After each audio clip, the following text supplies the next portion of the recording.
Hi guys, thanks for tuning in to another episode of Nuggets News. Today we're going to be talking all about inflation, how it's become a stealth tax, why it feels like you're falling further and further behind every year, how it used to be measured, how it's measured now, the tweaks that they've made to really fudge the numbers. I'm going to tie it all together and talk about how it really benefits those that own all the assets. So this video will build slightly on another video I did around negative interest rates and the war on cash, and the recent video we did about the RBA increasing the money supply as well. So let's get into it. Let's have a look at these couple of charts I've got here. Well, the first one is CPI, Consumer Price Index, or the inflation index, you can think of this as. And John Williams over at Shadow Stats, I've covered him a number of times on the channel over the years. He does some brilliant work around how they used to measure it in 1980 versus how they measure it now. So how did they measure it back in 1980? Well, we used to have a basket of goods and services that measured all the things that we'd commonly spend money on. So the cost of housing, goods at the supermarket, your bills and healthcare, a new car, computers and clothing, those types of things. And then the following year we'd go back and we'd buy the same list, and however much they went up in price, that would be the rate of inflation. Pretty simple. So what happened and why did they change it? Well, governments get a number of benefits by telling you that inflation is a lot lower than what it is. It helps them and their debt levels, and it also really hurts you, which I'll get into and tie this all together at the end. So how do they measure it now? Well, it went from the cost of goods index, where we go out and have a look at how much all those goods cost, to the cost of living index. So if you can still live and get by similar things is their way of thinking these days. So rather than being able to buy a house or afford a mortgage, they said, if you can put a roof over your head by renting, that's close enough. Shrinkflation, I've spoken about this at length on the channel. The costs of goods, whether it's your bottle of cola, your packet of Tim Tams, these things get smaller and smaller but cost the same. So it's a way of hiding inflation, getting a can instead of a bottle there. What about your healthcare and all your other goods? Might have cost $100 a month, now it costs $300 a month. Well, if the level of care is 3 times as good, not a lot of inflation there is what their line of thinking. In terms of cars, this new car might have been $20,000 and now a new car is $40,000. Well, if it's got more airbags, it's more fuel efficient and it's a lot better, it's twice as good of a car. Very objective stuff, but this is how they measure inflation. Now, computers is probably technology, one of the exceptions here, where it has experienced a bit of deflation.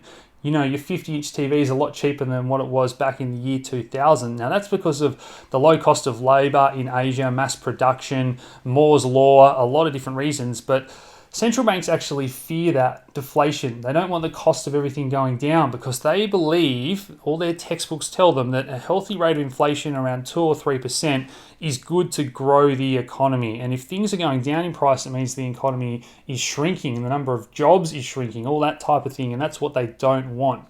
The next one is steak, and this gets really interesting. Now, if you love a nice steak on a Friday night, and the next year you come along and it's gone up in price and you can't afford it, they say just get some beef mince and make a stir fry. It's the same thing, you're still getting your protein. Finally, you don't need that Bitcoin t-shirt nugget. You can get a generic cotton t-shirt and wear that to the beach. That's the same thing, it's the same outcome for your costs of living. So that is how they fudge the numbers now. So by using all these different metrics, they can say that the actual rate of inflation is pretty low. A lot of countries are stuck at around 1% growth at the moment, reported CPI, and that's actually helps their figures when they say that the economy itself and GDP is growing at 1%. Whereas if we said that the rate of goods is going up at 10% and the economy is only growing at 1%, then we'd be in a recession or even a depression, some people say, by these old standards. Now, if we're in a depression, you'd see food lines around the corner, wouldn't you? No one would be able to afford food. Well, once again, if you look at the numbers in the US, there's 100 million people on food stamps. That is the modern version of a food line, the soup line back in the old days. So tying this all together, can we prove the case that real inflation is closer to 10%, 9% like John Williams talks about? And if you talk to fund managers, they're aiming for between 7 and 9% every year, or they feel they're falling behind. A lot of the best funds are getting 10 or 20% performance. So one of the things that we look at is the amount of money created in green here, as well as the price of the stock market. Let's take the Dow Jones over in the US, for example. Back in 1980, it was around $800 a share. Now it's a little bit under $30,000 per share, but that is extremely highly correlated to the amount of money that banks, central banks and governments have created to put into circulation. So those that own the assets, that is where the money, swirls. You can think of it like a sponge. All those assets are what take on the money. And I've spoken about the Cantillon effect. Those that get the money first get the most benefit. There's a touch of this as well. And that's why back in 2008, the GFC, when there was all this money printing, people were fearful of inflation. We saw the price of gold go up, for example. People wanted assets that were going to protect them from inflation. But inflation never came, or hasn't yet, because all that money that's been created is in the hands of the 1% that own the assets. So they've got super rich. So let's tie this all together. Real versus nominal inflation is the next concept to touch on, and I did talk about this in that video I recommended at the start. So in real terms, if your wage hasn't really changed much since 1980, let's compare it to your boss. So your boss might have been on 300,000 back then when you're on 30,000. That's a 10-to-1 ratio. I've covered this in videos recently as well. Whereas now, if we use that 9% figure, what is the real rate of growth? Not what they're reporting and saying that there's 0%, real inflation. If we use the 9% number, we get a figure of around $9 million from 1980 till now. And that is exactly what your boss is on now with the ratio we looked at in that article, with CEOs on 300 or 500 to 1 of their employees now. So they have got the benefit. Let's take a look at it in terms of tax. So governments can use that CPI number and say, there's not a lot of inflation. We're going to keep the tax bracket at the same level the following year. But your boss might say, well, you're getting a raise.